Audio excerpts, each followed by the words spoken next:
Hello and welcome to Lesson 7.1 Cartesian Vectors.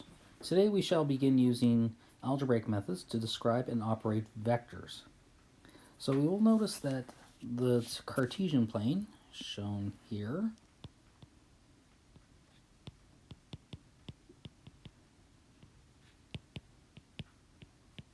has an x-axis and a y-axis. That x-axis follows real numbers and the y-axis also follows real numbers, and sometimes is therefore called r squared. So we're going to use the coordinate system that we know and placing our tail at the origin. So a Cartesian vector is a vector with its tail at one point on a Cartesian plane and a head at another point on the Cartesian plane. However, if we move the tail to the origin, then the vector is actually called a position vector and sometimes also still called a Cartesian vector. So we describe Cartesian or position vectors using their head, not the origin, or tail in square brackets. So let me show you. Let me draw a little small example right here.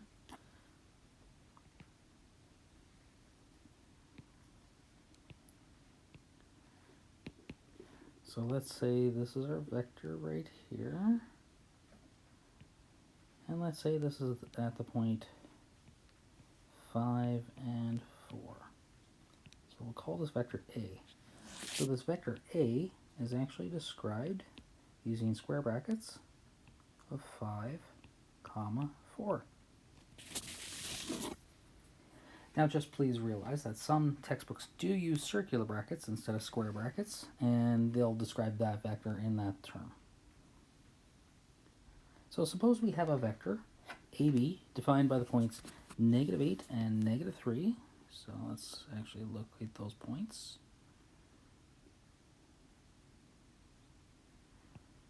So this would be -8 and -3.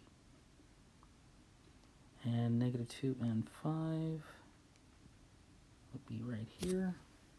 So I'm going to draw my vector.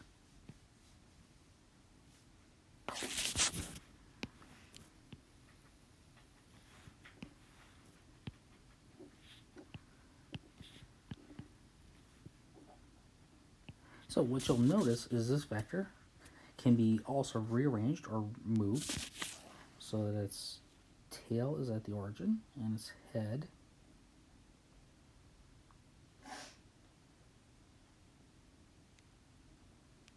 is out in space.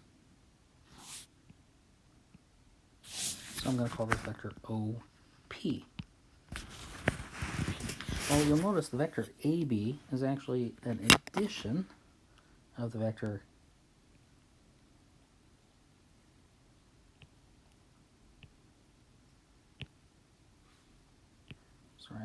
AO plus OP.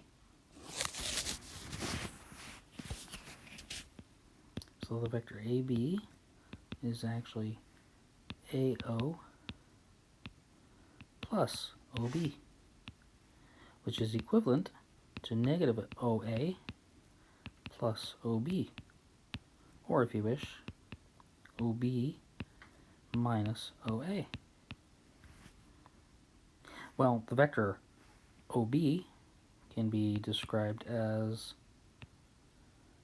-2 and 5,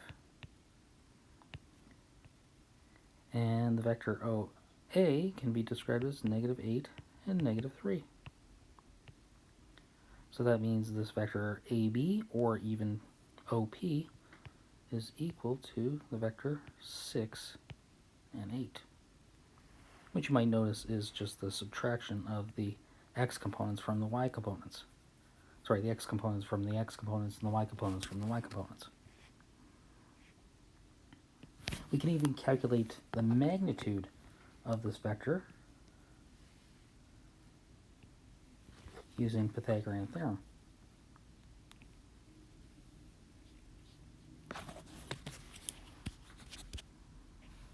So the vector OP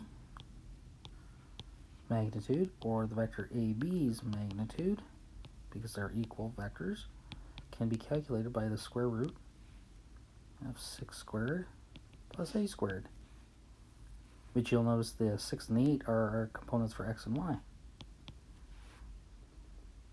And this direction, right here, our angle theta, can be calculated using tangent of 8 over 6.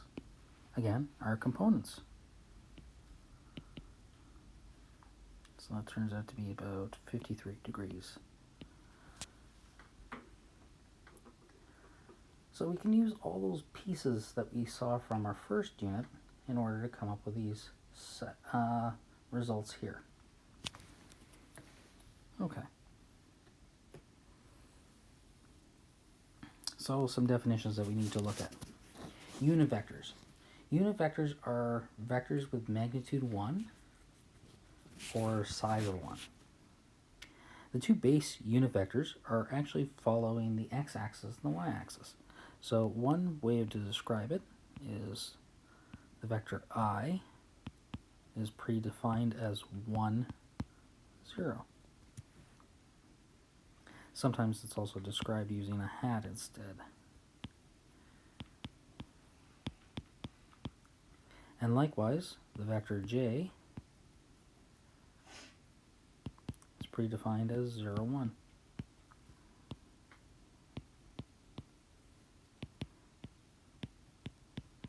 Following the y-axis.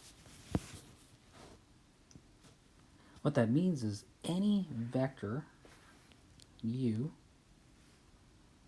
any two-dimensional vector with the components a and b, can be described as a linear combination of I and j. Specifically, the vector u can be written as a times the vector I plus b times the vector j. Because this now looks like an algebraic expression right here, these are often called algebraic vectors.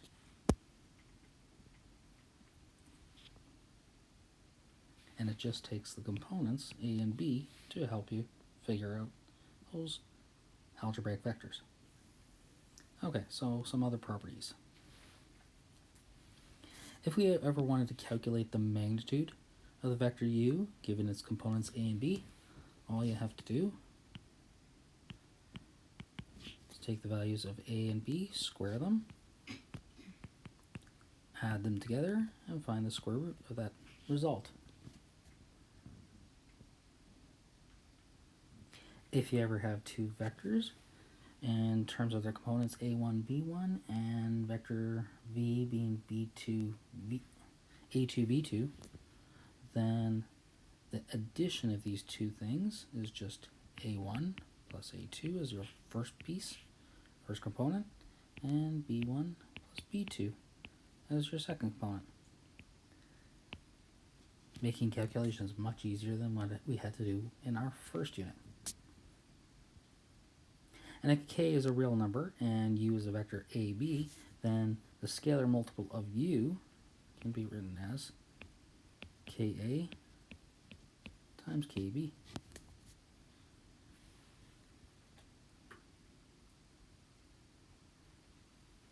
Okay, so let's take this and use this in the context of a problem. So, let's say our vector u is the vector 2, 3, and v is the vector negative 5 and 7. Then, first thing I want to do is I want to express u in terms of the vector basis unit vectors that we have. So if you know how to do this, pause your video right now and try it out on your own. So the vector u can be written as 2i plus 3j. That's simple. Okay, part B. Determine a unit vector collinear with u. So we want something that's magnitude 1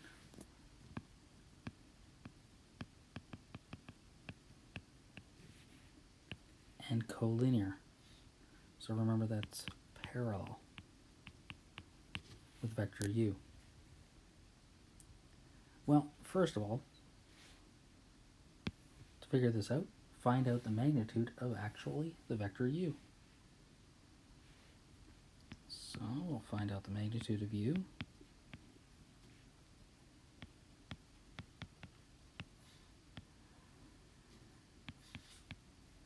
I'm not going to change the square root. I'm going to leave it as a radical. So you might notice that it is the square root of 13. Square root of 13 is not equal to 1. It's actually much bigger than the value 1. So since it's much bigger than the value 1, what we have to do is find something that's the size of 1. So you're going to have to divide by the square root of 13. So multiply by 1 over root 13 to the vector u. And this, if you want, you can rewrite it as 2, 3. Or you can rewrite this vector as 2 over root 13, comma 3 over square root of 13. And there's your unit vector collinear with u. Okay, so let's look at some other calculations. Here we're going to take the vector u and subtract the vector v. So the vector u was 2, 3. Our vector v was negative 5 and 7. So again, just subtract the components. So 2 minus negative 5 is the value 7. And 3 minus negative 7 turns out to be negative 4. So there's your result, or resultant. Now let's find out the magnitude of this. So to find the magnitude of the vector 7, negative 4, just take the components, square them, add them together, and put it under a square root sign. So this turns out to be the square root of 65. And there we go. We can't reduce this radical any further because there are no numbers that multiply to be 65 that are perfect squares. So this is the simplest radical that we can have. Might want to review radical skills. Okay, last thing. Let's convert a vector of magnitude 5 at a bearing of 300 degrees into a Cartesian vector. This is something like what we did with our first unit, because then we could use our second unit material to help us with our first unit's material. Okay, so let's first draw a vector of magnitude 5 on a bearing of 300 degrees.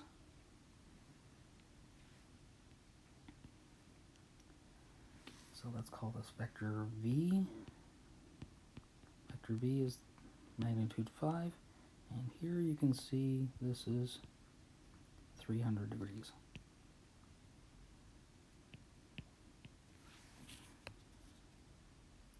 Well, some other things you might notice. This angle right up here to here is only 30 degrees in size. That is our related acute angle. Our principal angle, right here, the one I'm drawing in blue, is only 150 degrees. This principal angle that we have will help us determine our Cartesian vector. So our Cartesian vector, let me pick a different color here, can be found out by finding this horizontal piece and our vertical piece. Well, if you remember, to find our vector v right here, we can describe it using our horizontal piece, which was actually just the value of 5 times cosine of 150 degrees. And our vertical piece was 5 sine of 150 degrees. Please realize if you chose the 30 degrees, you'll only get positive values here, so it's not going to be in the right location. So this vector v can be described as approximately the point of negative 4.3 using my calculator. And using my calculator again, I get about 2.5, or sorry, exactly 2.5. And there we go. There's our point. And we have now changed this magnitude 5 at a bearing of 300 degrees vector into our Cartesian vector. Thus concludes our lesson.